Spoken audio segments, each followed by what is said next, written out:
दोस्तों आज के वीडियो में चर्चा करेंगे भारत की मिट्टियों के बारे में। दोस्तों भारत के मिट्टियों से संबंधित जो भी अध्ययन जो भी स्टडी किया जाता है उसको पेडोलॉजी कहते हैं। दोस्तों point should be noted, Bharat की मिट्टी से संबंधित जो भी अध्ययन स्टडी रिसर्च होता है उसको हम लोग क्या बोलते हैं, पेडोलॉजी। और दोस्तों भारत के कृषि अनुसंधान परिषद जो कि भारत की मिट्टियों को लेकर फसल को लेकर जो रिसर्च करती है, जो शोध करती है, उसने भारत की मिट्टियों को 8 भागों में बांटा है।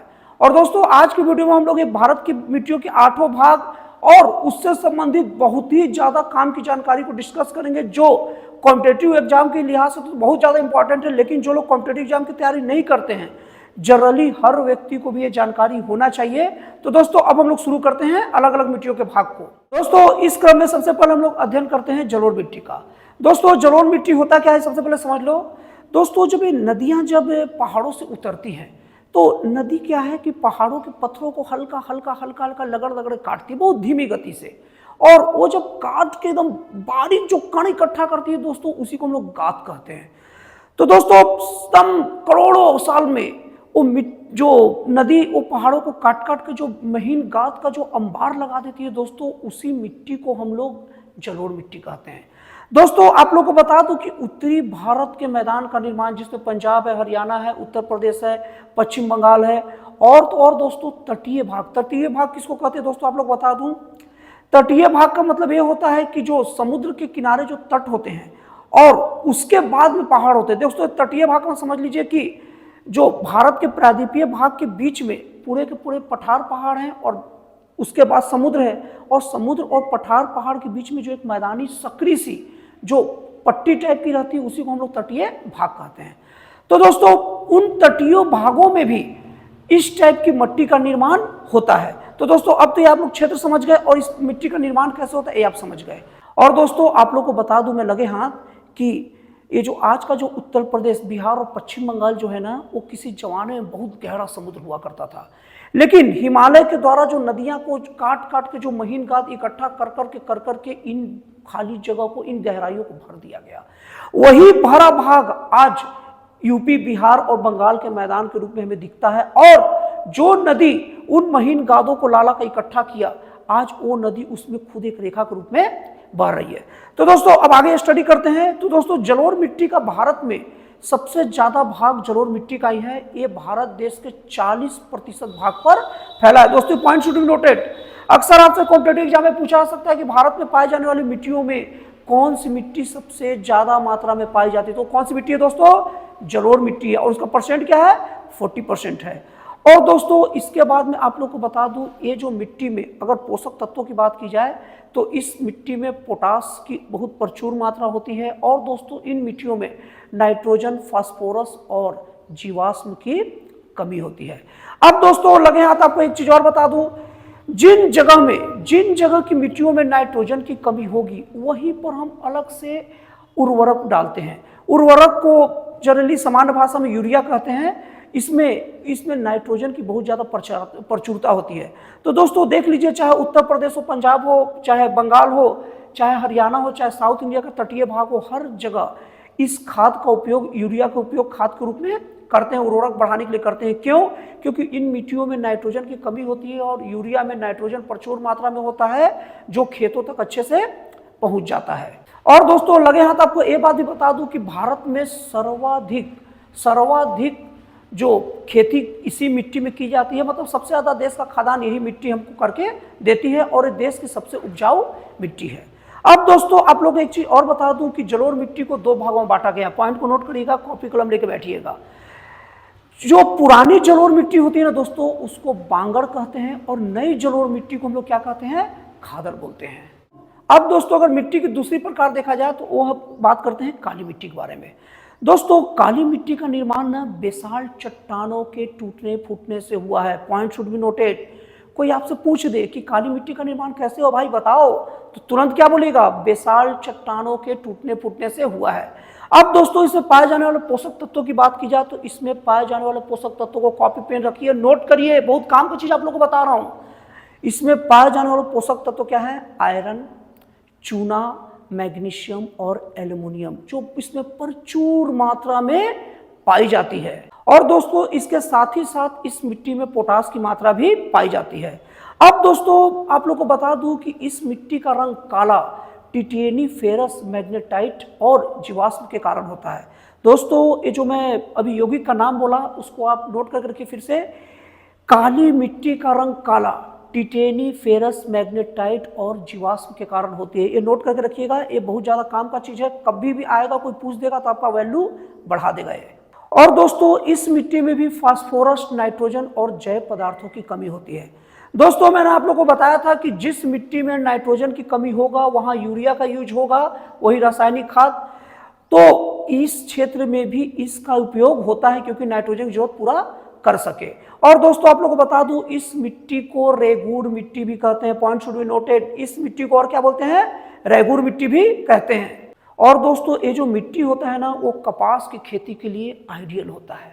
सबसे ज्यादा इसमें कपास की खेती की जाती है, इसीलिए दोस्तों इस मिट्टी को लोग प्यार से काली कपास की मिट्टी भी कहते हैं। और दोस्तों कपास के अलावा इन क्षेत्रों में गेहूं, ज्वार और बाजरा भी पर्याप्त मात्रा में होता है। Point should be noted. इन क्षेत्रों में गेहूं, ज्वार और बाजरा भी पर्याप्त मात्रा में बोया जाता है।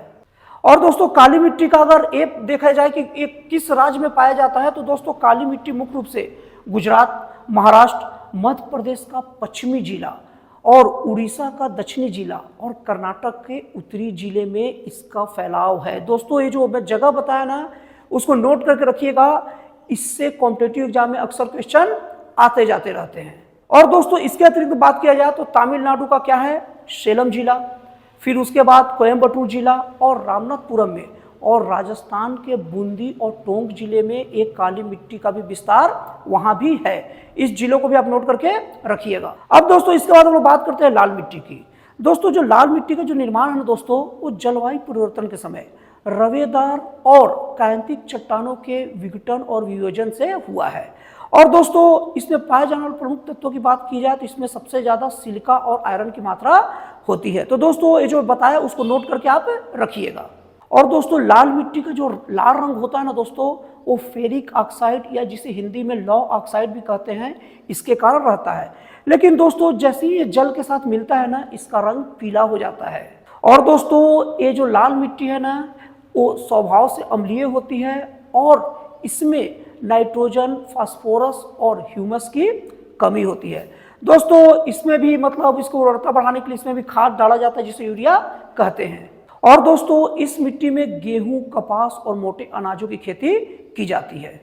और दोस्तों अगर इसका विस्तार क्षेत्र की बात की जाए दोस्तों तो विस्तार को आप ठीक से नोट करके रखिएगा विस्तार क्षेत्र को। दोस्तों इसका विस्तार मुख्य रूप से आंध्र प्रदेश और मध्य प्रदेश के पूर्वी भाग, छोटा नागपुर का पठार और पश्चिम बंगाल का उत्तर पूर्वी जिला, और दोस्तों इसके साथ ही नागालैंड और मेघालय की गारो, खासी और जैंतिया की पहाड़ियों पर। और दोस्तों इसके अतिरिक्त ये राजस्थान के अरावली क्षेत्र में, अरावली पर्वत का क्षेत्र में, और दोस्तों इसके साथ ही साथ तमिलनाडु और कर्नाटक के कई जिलों में इसका विस्तार पाया जाता है। दोस्तों चूने का इस्तेमाल करके लाल मिट्टी की जो उर्वरता को बढ़ाई जाती है।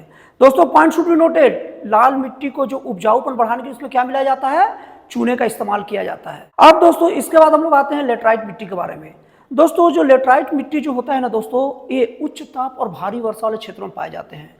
और दोस्तों इसमें पाए जाने वाले प्रमुख तत्वों की बात की जाए तो इस मुख्य रूप से इसमें लोहे के ऑक्साइड मतलब आयरन ऑक्साइड और एल्युमिनियम के यौगिक रहते हैं। और दोस्तों इस मिट्टी में फास्फोरस, नाइट्रोजन और कैल्शियम की कमी रहती है। और दोस्तों इस मिट्टी में पोटास की मात्रा अच्छा खासा रहता है। और दोस्तों अगर इस मिट्टी का विस्तार क्षेत्र देखा जाए तो इस मिट्टी का विस्तार क्षेत्र मुख्य रूप से कर्नाटक, तमिलनाडु, केरल, उड़ीसा और असम में पाया जाता है। और दोस्तों जो सफेद जो लेटराइट होता है ना जिसकी उर्वरता कम होती है और इसमें केओलिन के कारण इसका रंग सफेद होता है। दोस्तों point should be noted, kaolin के कारण इसका रंग सफेद होता है। और दोस्तों लेटराइट मिट्टी होती है दोस्तों वो चाय, काजू और इलायची के लिए प्रसिद्ध होती है। इसीलिए दोस्तों कर्नाटक में लेटराइट मिट्टी के कारण ही बहुत ज्यादा काजू मिलता है और असम में लेटराइट मिट्टी के कारण बहुत ज्यादा चाय का उत्पादन होता है। दोस्तों इसके बाद हम लोग बात करते हैं शुष्क मृदा के बारे में। दोस्तों शुष्क मृदा या मिट्टी, दोस्तों मृदा और मिट्टी एक ही चीज होता है, ध्यान रखिएगा। दोस्तों जो शुष्क जो मिट्टी होती है ना वो संरचना में बलुई होती है और प्रकृति में लवणीय या क्षारीय होती है। और दोस्तों इसका रंग लाल से लेकर किशमिशी तक होता है। और दोस्तों ये मिट्टी वहां पाई जाती है जहां वातावरण शुष्क रहते हैं और तापमान अधिक रहती है और दोस्तों बहुत तेजी से वाष्पीकरण होता है। जिसके वजह से ये जो मिट्टी होती है ना, इसमें नाइट्रोजन की मात्रा कम होती है और फास्फेट की मात्रा पर्याप्त होती है। और दोस्तों आपको लगे हाथ बता दूं कि कई कई क्षेत्रों में शुष्क मृदाओं में इतना ज्यादा नमक पाया जाता है, लवण होता है कि अगर वो मिट्टी वहाँ वो मृदा में अगर जैसे पानी पड़ जाए और अगर उसे सुखा दिया जाए तो वहां से लोग नमक तक प्राप्त कर लेते हैं। और दोस्तों ये जो मृदा होती है ना, इसमें पानी जल्दी वाष्पित नहीं होते, इसीलिए दोस्तों यहाँ पर जो भी खेती की जाती है उनकी जड़ों में थोड़े एक बार सिंचाई के बाद लंबे समय तक पानी रहता है। और दोस्तों ये जो मिट्टी है ना दोस्तों, एकदम बहुत ज्यादा अनउर्वर होती है। अनउर्वर तो बहुत कम उपजाऊ होती है क्योंकि इसमें नाइट्रोजन और ह्यूमस की एकदम कमी होती है। और दोस्तों ये मृदा का पाया जाने वाला क्षेत्र राजस्थान का पश्चिमी हिस्सा है। अब दोस्तों उसके बाद अगर मृदा का अगला प्रकार की बात की जाए तो वो है लवण मृदा। दोस्तों जो लवण मृदा होता है दोस्तों, उसको ऊसर मिट्टी भी कहते हैं और इसमें सोडियम, मैग्नीशियम और पोटेशियम का मात्रा सामान्य से अधिक होता है, या बोला जाए तो पर्याप्त मात्रा में होता है। और दोस्तों ये मिट्टी भी बंजर ही होती है, इसमें किसी प्रकार की जल्दी वनस्पति नहीं उपजता और इसमें नाइट्रोजन और ह्यूमस की या जैविक जो पदार्थों की बहुत ज्यादा कमी होती है। और दोस्तों अगर इन मिट्टी की पाए जाने वाले स्थानों की बात की जाए तो दोस्तों ये मिट्टी मुख्य रूप से ऐसे क्षेत्र पाए जाते हैं जहां पर बहुत ज्यादा शुष्क वातावरण रहता है, या ऐसे क्षेत्र पाए जाते हैं जहां का वातावरण अर्ध शुष्क रहता है, या दोस्तों इसके उल्टे थोड़ा ताजुब लगेगा जान के, ऐसे जगह में पाया जाता है जहां जल भराव अति तक रहता है। दोस्तों अगर इसके हिसाब से अगर जगह को अगर भारत में खोजे तो वो जगह एक कच्छ का रण है, और दूसरा जगह दोस्तों पूर्व तटीय भाग है, और तीसरा जगह पश्चिम बंगाल और बांग्लादेश का सुंदरवन डेल्टा है। दोस्तों कच्छ का रण सूखा रहता है और सुंदरवन डेल्टा में बहुत ज्यादा जल भराव रहता है। तो दोस्तों इसके कारण जो ना मिट्टी में लवणता आ जाती है।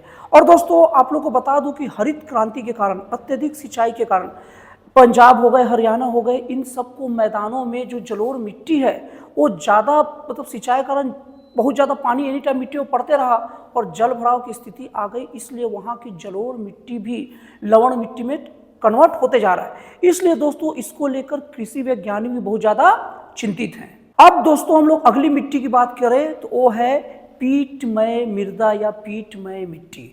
दोस्तों ये मिट्टी वहाँ पाई जाती है जहाँ अत्यधिक वर्षा होता है और वहाँ पर वनस्पति बहुत ही ज़्यादा तेजी से पनपते हैं, फलते फूलते रहते हैं। और दोस्तों इन मिट्टियों में जैव पदार्थों का भी बहुत ज़्यादा पर्याप्त मात्रा मिलता है। दोस्तों इसमें जैव पदार्थों की मात्रा 40 से 50% तक होता है। और दोस्तों इन मृदाओं का रंग या तो गाढ़ा होगा या तो काले रंग का होगा। और दोस्तों इसके हिसाब से अगर भारत में क्षेत्र देखा जाए कि कौन सा क्षेत्र इसके लिए उपयुक्त है, तो दोस्तों इसका क्षेत्र नोट कर लीजिए। बिहार का उत्तरी भाग, उत्तराखंड का दक्षिणी भाग, और दोस्तों इसके साथ ही तमिलनाडु, आंध्र प्रदेश का तटीय भाग और उड़ीसा का तटीय भाग और पश्चिम बंगाल का बहुत बड़ा मैदानी भाग इस टाइप की मृदाओं के लिए प्रसिद्ध है। और दोस्तों इन क्षेत्रों में अच्छा खासा उत्पादन होता है। अब दोस्तों आखिरी अगर मिट्टी की बात करें तो वो है वन मृदा या वन मिट्टी। दोस्तों वन मृदा या वन मिट्टी ऐसे जगह पाए जाते हैं जहां वन क्षेत्रों के लिए आइडियल वातावरण हो और इस क्षेत्र में हरे भरे वन एकदम पर्याप्त मात्रा में एकदम गुलजार रहते हैं। और दोस्तों यहाँ पर पर्यावरण के परिवर्तन के हिसाब से ना यहाँ की मिट्टियों की गुणवत्ता और संरचना हमेशा बदलते रहती है। और दोस्तों इन टाइप के जो मिट्टी घाटियों में पाई जाती है और दोस्तों हिमालय का जो हिम आच्छादित क्षेत्र है वहां पर मृदा पाई जाती है। तो दोस्तों इस तरीके से हम लोग का मिट्टियों के बारे में बहुत ही महत्वपूर्ण जानकारी का एक भाग कंप्लीट होता है। और दोस्तों जाते जाते आपको ये भी बात बता दूं कि भारत सरकार द्वारा 1993 में मिट्टियों का अपरदन रोकने और उनके संरक्षण के लिए केंद्रीय मृदा संरक्षण बोर्ड का गठन किया गया था, ये आप नोट करके रखिएगा। और दोस्तों उसके साथ ही राजस्थान के जोधपुर में केंद्रीय शुष्क अनुसंधान संस्थान की स्थापना 1959 में की गई थी। तो दोस्तों इस तरीके से आज का बहुत ही महत्वपूर्ण भाग कंप्लीट होता है। तो दोस्तों फिर मिलते हैं अगले वीडियो में एक नए, एक जन कल्याणकारी और एक राष्ट्रवाद से प्रेरित नए विचारों के साथ।